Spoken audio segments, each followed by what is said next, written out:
आज हम यूरोप में राष्ट्रवाद के बारे में और जो क्लास 10th है, देखिएगा क्लास 10th है, यूरोप में राष्ट्रवाद है। Class 10th basic to advance, क्या बेसिक टू एडवांस है। चित्र है आज का मेहनत कल का टॉपर। अगर आज आप अच्छा से मेहनत कर लेते हैं तो कल आप निश्चित है कि टॉपर बन जाएंगे। ठीक है, चलिए हम अब वीडियो को स्टार्ट करते हैं। चलिए आगे बढ़ेंगे हम।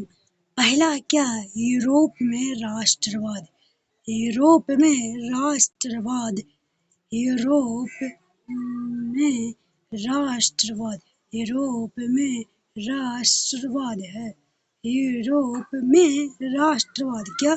यूरोप में राष्ट्रवाद ये क्या है? पहले हम जो एक चैप्टर का नाम है उसके बारे में जानकारी ले लेते हैं। यहाँ पर देखिएगा 2025-2026 है, कोई जरूरी नहीं है कि 2025-2026 है।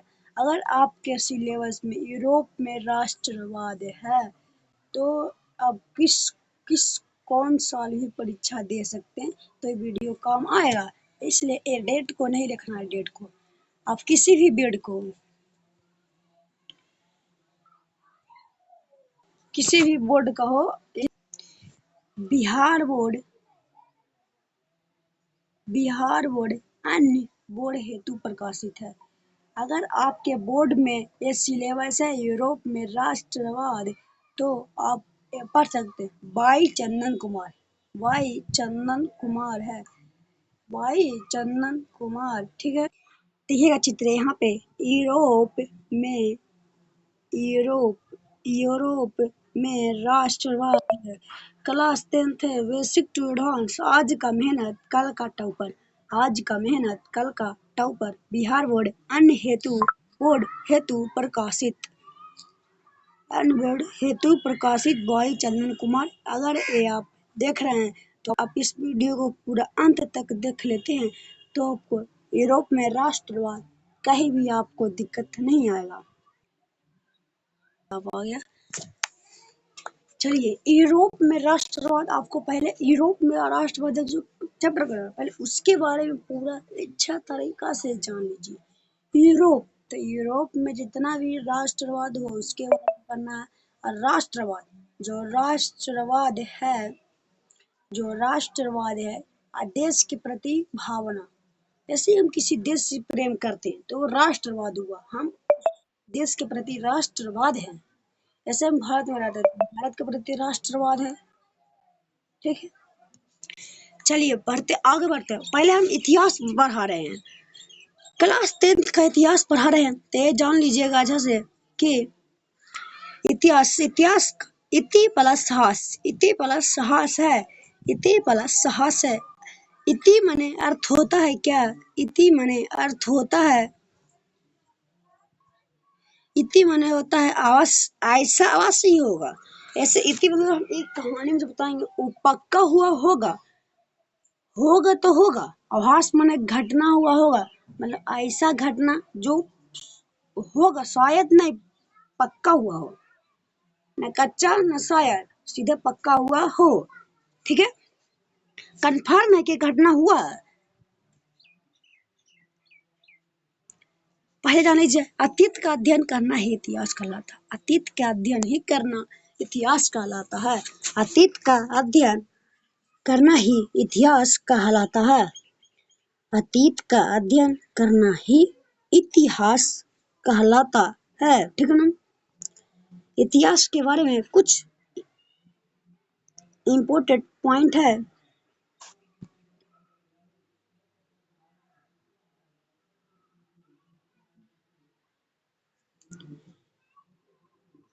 देखिए इतिहास क्या है? तथ्य और प्रमाणों के आधार पर इतिहासकार के द्वारा बीती हुई घटना को फिर से उजागर करना ही इतिहास कहलाता है। इतिहास का दूसरा परिभाषा हो गया, इतिहास का पिता हेरोडोटस को कहा जाता है। देखिए इतिहास कुछ भी नहीं है। इतिहास में अगर आप कहानी कहानी समझ लेते हैं कि उस युग में क्या क्या हुआ था। बस इसमें ये आपको 2 चीज याद करना होता है। ऐसे उसका नाम और तिथि, ये सब याद कर लेना है आपको। बाकी इसमें जो सब्जेक्टिव प्रश्न आएंगे वो आपसे अपने आप ही, अगर कहानी को समझ लेते हैं तो इतिहास कुछ भी नहीं है। इतिहास आप बहुत हल्का सब्जेक्ट है, इजी सब्जेक्ट है। इतिहास बहुत हल्का सब्जेक्ट है। क्या हेरोडोटस को कहा जाता है, जो यूनान देश के निवासी थे। हेरोडोटस थे कहाँ के निवासी थे? यूनान के। समझ गया? और किस भाषा के थे? यूनानी भाषा के थे। यूनान के थे तो यूनानी भाषा के थे। इन्होंने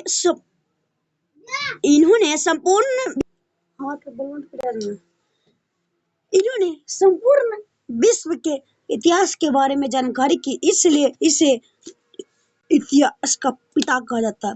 ये संपूर्ण विश्व के जितना भी देश है उसके इतिहास की जानकारी प्राप्त कर लिया था, इसलिए इन्हें सबसे पहले काल दी जाए होती भाई, होगा कि नहीं? पहले जो पहले जानकारी प्राप्त करे वो होगा, वही ना होगा सिकंदर। हाँ, ऐसे सिकंदर वही होता है। ये शायरी है कि रख हौसला वो मंजर भी आएगा, रख हौसला वो मंजर भी आएगा, रख हौसला वो मंजर भी आएगा, रख हौसला वो मंजर भी आएगा, थक प्यासे के पास चलकर समंदर भी आएगा, प्यासे के पास चलकर समंदर भी आएगा, थक कर न बैठे मंजिल की मुसाफिर, थक कर न बैठे मंजिल की मुसाफिर, मंजिल भी मिलेगी और मिलने का मजा भी आएगा, रख हौसला वो मंजिल भी आएगा, प्यासे के पास समंदर भी चल कर आएगा, थक कर न बैठे मंजिल की मुसाफिर, मंजिल भी मिलेगी और मिलने का मजा भी आएगा। ये शायरी किसी ने खूबसूरत लाइन कही है। ठीक है, समझे? इतिहास के बारे में जानकारी प्रस्तुत किया, जैसे इतना पूरा इतिहास के बारे में जानकारी प्राप्त कर ली, उसके बारे में टोटल जानकारी प्रस्तुत किया। और जानकारी जितना जानते थे एक कॉपी में, एक पेज में, जैसे कुछ में लिख कर वो प्रस्तुत किया, इसलिए उन्हें इतिहास का पिता कहा जाता है। बाबा यानी पिता। जबकि जम्मू कश्मीर में इतिहास के बारे में कलहन की प्रसिद्ध होती है। रचना राजतरंगिणी से मिलती है। जबकि वो जम्मू कश्मीर है, जम्मू कश्मीर में इतिहास के बारे में कलहन की प्रसिद्ध रचना राजतरंगिणी से मिलती है। किससे मिलती है? जम्मू कश्मीर में इतिहास के बारे में राजतरंगिणी से मिलती है। और किसी ने एक अपने अनुसार इतिहास का परिभाषा दिया, उसके बारे में जानते हैं।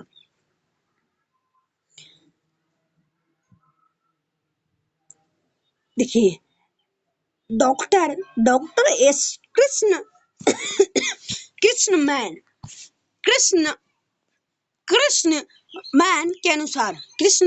के अनुसार डॉक्टर एस कृष्णमन के अनुसार इतिहास की परिभाषा है कि इतिहास अतीत और वर्तमान के बीच निरंतर चलता रहने वाली प्रक्रिया है, रहने वाला विषय है। जो इतिहास है अतीत और वर्तमान के बीच, जैसे अतीत है, अतीत माने बीता हुआ, अब वर्तमान जो हो रहा है, तो उसके जैसे अभी हो रहा और उसके अतीत जो पीछे और आगे जो उसके बीच में जो घटना होता है वही इतिहास कहलाता है। उसके अनुसार एक परिभाषा दे रहे हैं। पूछा कि डॉक्टर कृष्णमन के अनुसार क्या परिभाषा है, तब बोलेगा इतिहास अतीत और वर्तमान के बीच निरंतर चलते रहने वाली विषय है। कैसा विषय है? निरंतर चलते रहने वाला। पूछ सकता है कि सोशल साइंस में ऐसा कौन सा विषय है जो निरंतर चलता रहने वाली प्रक्रिया इतिहास? कैसे? ऐसे अभी हम आगे बढ़ रहे हैं, ऐसे अभी 8 साल तो 25 साल, तो 8-25 साल के बीच में जितना भी तो वो भी तो हो गया इतिहास, वो मेरा इतिहास हुआ। ठीक है। अतीत माने जो बीता हुआ, वर्तमान माने जो गुजर रहा है, भविष्य माने आने वाला है। समझ में आ गया ना? देखिए एक मैप है, एक किसी मैप है पूरा ऑल इंडिया का, तो ठीक है, समझ में आ गया ना? ठीक है। देखिए 180 डिग्री पश्चिम, इधर पश्चिम हुआ, जीरो से इधर पश्चिम, इधर हुआ पश्चिम, इधर हुआ पूरब, इधर पश्चिम, इधर पूरब, इधर पूरब, इधर क्या हुआ पूरब, यहाँ पे से, फिर इधर हुआ पश्चिम। ठीक है। ये हुआ है एशिया, एशिया भारत। देखिए हाँ, भारत एशिया महाद्वीप में है, ये 7 महाद्वीप है। यूरोप, देखिए अभी हमको आपको यूरोप के बारे में ही पढ़ना है, यूरोप के बारे में पढ़ना है। यूरोप से अलग कुछ भी नहीं पढ़ना, यूरोप के ही बारे में पढ़ना है। भारत के बारे में, भारत आप बोलेगा एशिया में राष्ट्रवाद होगा, लेकिन यूरोप में पहले पढ़िए, फिर 12th में जाएगा तो एशिया का पढ़िएगा। एशिया बहुत बड़ा है, यूरोप बहुत छोटा है। और भारत का राष्ट्रवाद बहुत लंबा, एक आपके ही बुक में बहुत लंबा चैप्टर है। भारत के राष्ट्रवाद में से ही बहुत अधिक प्रश्न पूछे जाते हैं। उत्तर अमेरिका है, प्रशांत महासागर है, प्रशांत महासागर इधर भी है, इधर भी है। ठीक है, समझ में आ गया? अंटार्कटिका है, यूरोप में राष्ट्रवाद। चलिए राष्ट्रवाद क्या है?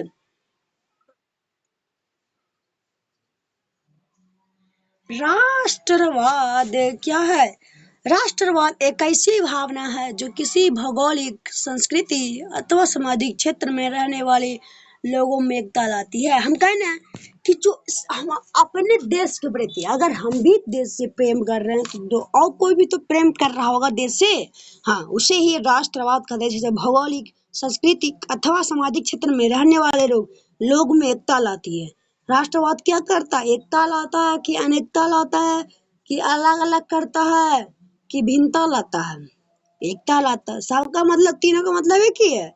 वहां पे ऑप्शन देगा बी सी डी, 5वां ऑप्शन भी दे सकता है शायद कभी कभी। राष्ट्रवाद का विकास 18वीं और 19वीं सदी में यूरोप में हुआ था। अच्छा, अब बोलिएगा कि यूरोप में ही क्यों पहले पढ़ा जाता है, एशिया में क्यों नहीं? क्योंकि सर्वप्रथम राष्ट्रवाद यूरोप में ही हुआ था। सर्वप्रथम राष्ट्रवाद यूरोप में ही हुआ था। सर्वप्रथम राष्ट्रवाद यूरोप में ही हुआ था। राष्ट्रवाद का पहली अभिव्यक्ति 1789 में फ्रांस में हुई थी। पहला अभिव्यक्ति 1789 फ्रांस में हुआ था। पहला राष्ट्रवाद कहाँ हुआ था? फ्रांस में। चलिए इधर इधर इधर इधर